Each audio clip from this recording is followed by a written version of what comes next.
Greetings and welcome back to Room 303 and our Talks with Walt, as we are calling our readings through the deathbed edition of Walt Whitman's Leaves of Grass. We are in By Blue Ontario Shore, passages 9, 10, and 11. We're going to treat these three as kind of a unit, as we have been doing with previous sections of Blue Ontario. Here we're going to see the poet as, quote, the equable man. That is to say, we're going to see the poet as the inventor of the great ideas. He'll reference it in this poem, and we're going to ask, obviously, about what's going on there. Now, obviously, we want to see that we're tying back into the earlier sections what we've already studied of 1 through 8. Now, our assumptions that you've been following are stuff at learnstrong.net. Down the left-hand side, Talks with Walt is our playlist. And we've been given lectures over everything from that very first invitational word come all the way up to and including a set of introductory comments to Blue Ontario, as well as we've said, sections 1 through 8. Now, we're going to see some amazing, beautiful lines here, soul of love and tongue of fire.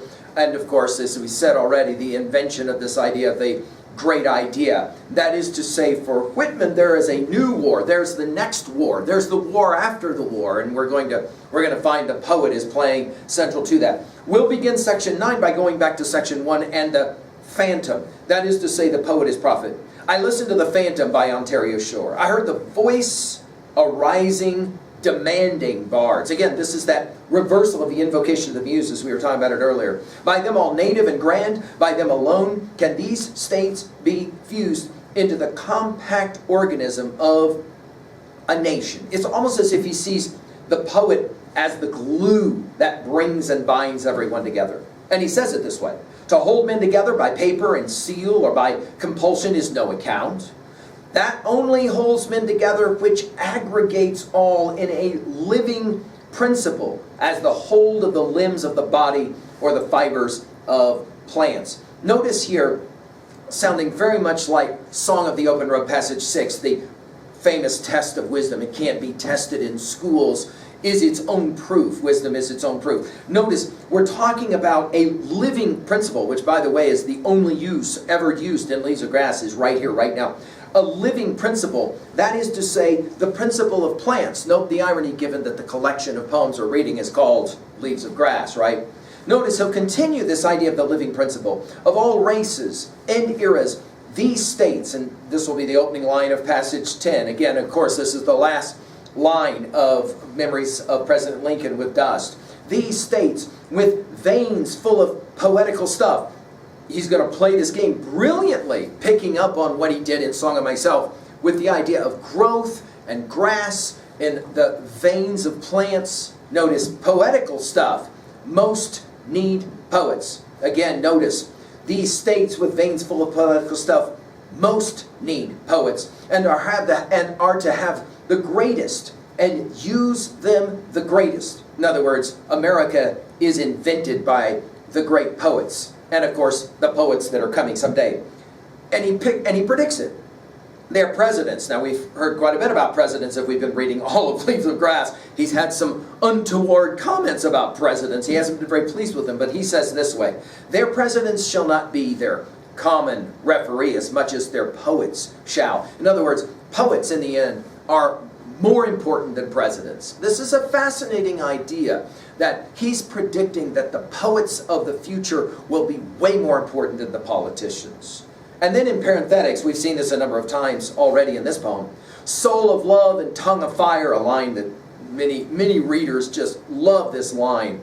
I to pierce the deepest deeps. And of course, the use of the word pierce is a violent word. I mean, it takes us back to the Iliad and it takes us back to drum taps.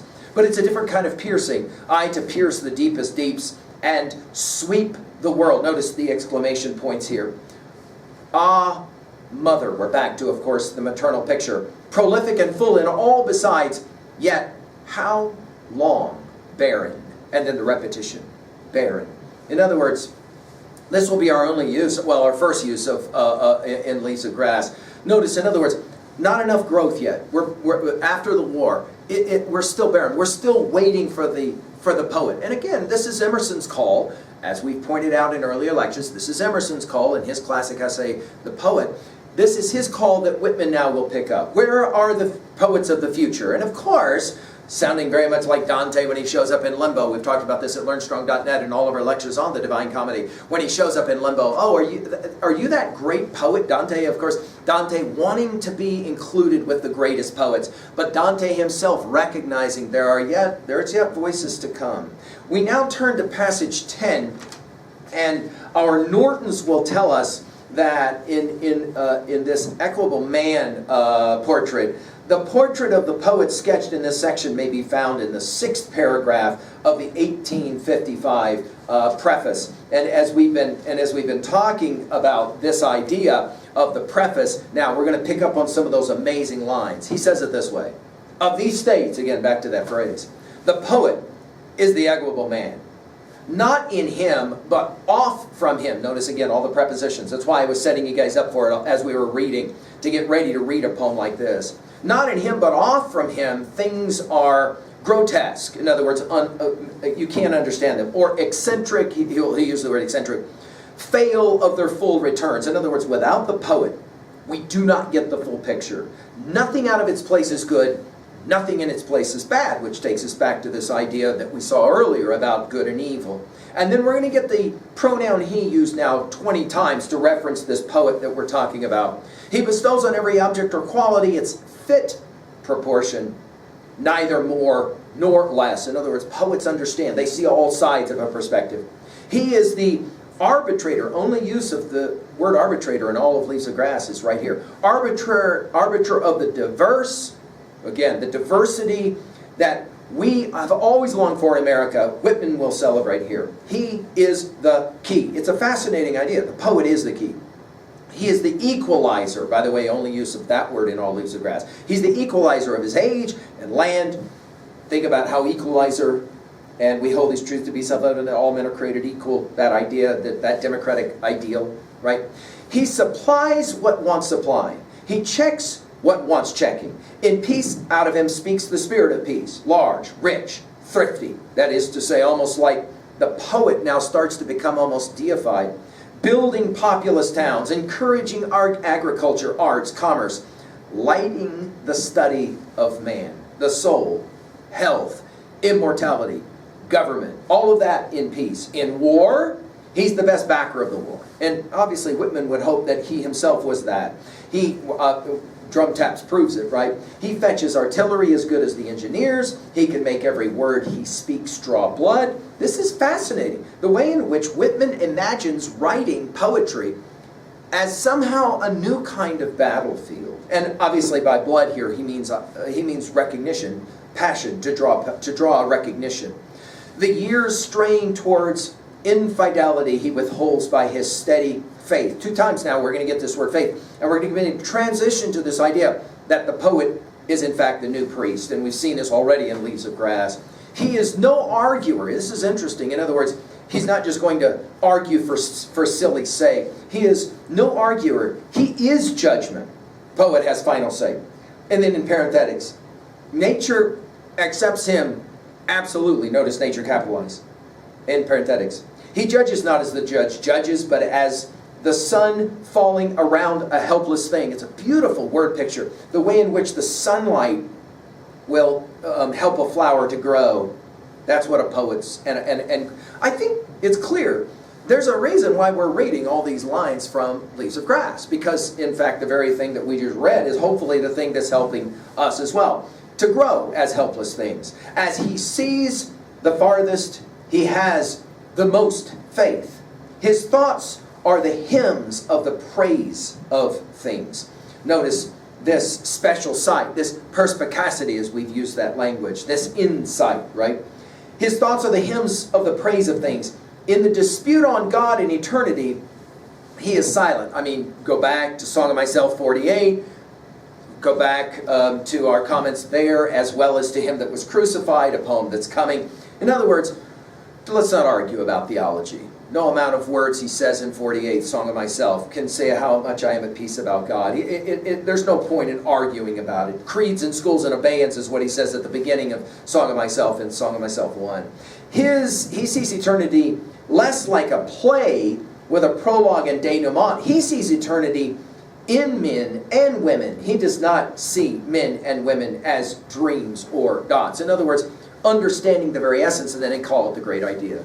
For the great idea, the idea of perfect and free individuals, for that, the bard walks in advance. Leader of leaders. The attitude of him cheers up slaves and horrifies foreign despots. Now, much has been made of the fact that he uses the word slaves in this line. Now, of course, we can be talking about literal slavery, or we can be talking about those who are somehow enslaved to a certain kind of ideology. Of course, the fact that the bard walks takes us immediately back to Song of the Open Road. By the way, this idea of great idea is going to be used 5 times in this poem. Without extinction is liberty. Without retrograde is equality. Go back to the 2 thought poems of By the Roadside. You'll remember where justice and equality are set apart. We commented already on it. They live in the feelings of young men and the best women. And then in parenthetics to finish passage 10, not for nothing have the indomitable heads of the earth been always ready to fall for liberty. And then in parenthetic, that is to say, the poet will remind us there are, in fact, things worth dying for. And for Whitman, the thing worth dying for is, and notice it's capitalized, it is liberty. That's the thing that matters the most. Now, our passage 11, Norton's will tell us that this section was added in 1867. And it's a brief passage, but I think it's picking up again on this idea of what the next war will be. For the great idea. That, oh my brethren, that is the mission of poets. And then, and we're going to begin to move now in this idea of the mission from poet to poetical priest, we might even say. Take a look at how he says it. The mission of poets. Songs of stern defiance, ever ready. And again, this is what Creeds and Schools and Abeyance is his opening line of Song of Myself. There's a reason why so many people were offended by Leaves of Grass, especially because he's so iconoclastic. Songs of the rapid arming and the march. Notice again all this military language that'll be used. The flag of peace, quick folded, and instead the flag we know, warlike flag of the great idea. I find this brilliant. The way that Whitman will argue the war was necessary, his sustained theodicy as we've called it. Why must bad things happen? Why must the war happen? No, it's not a matter of why did it happen to us. It's a matter of why did it happen for us. We get to decide that. We are not victims. We decide. That's how he'll define freedom, in fact. But notice, he's going to talk about now the new war, a different kind of war. A war, how shall we say it? A war for the great idea. The flag of peace quick folded, and instead the flag we know, warlike flag of the great idea. And then notice in parenthetics now to finish section 11, angry cloth, and he'll begin and end the parenthetic with this. Angry cloth, he's talking about now a tribute to the flag.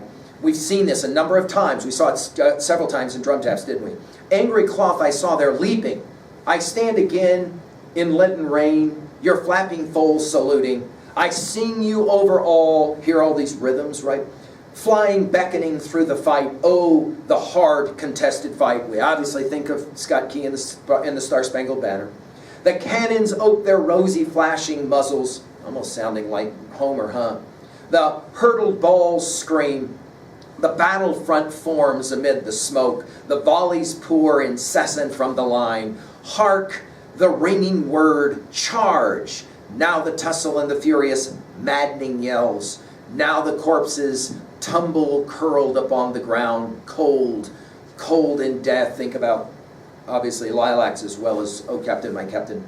For precious life of you. Notice, in other words, the great idea is represented or symbolized by the flag, and that's why all those people had to die, i.e., a sustained theodicy. Angry cloth, I saw there leaping. In other words, he pauses for a moment at passage 11 and he points out that this great idea that's being discussed, it's symbolic there, represented in the flag. And the reason that the flag has so much meaning for Whitman is that it is a reminder not only of the past, but also of the future that will soon come. And that's where he'll be gesturing in the passages that will follow and as we move on now to 12, 13, and 14. Just to finish, though, at 2a. Well, I think his argument is that the poet is the new priest and the new American religion is as Whitman will see it, is of course that religion of freedom and democracy. At 2b, I love the repetition of the idea of the great idea. At 3a, I want to take us to Homer and to the Odyssey and to passage 22. You'll remember that Odysseus is presented with Leontes the priest, and of course a poet, and he will take the head off of the priest and he will spare the poet. I think there is some of that standing right here in these lines that we've read. That Whitman is going to remind us that from the very beginning there has always been this tension between the sacred and the secular, between religion and politics, and poetry somehow wanting to try and join the two together. And I think this is the game that Whitman is playing here. Finally, at 3b, this great idea, we're gonna keep playing and fleshing it out, but what is the great idea to you? Is it democracy? Is it freedom? And to what degree is America still trying to pursue these ideals? Come on back and we'll mess around with the next set of lines. Thank you.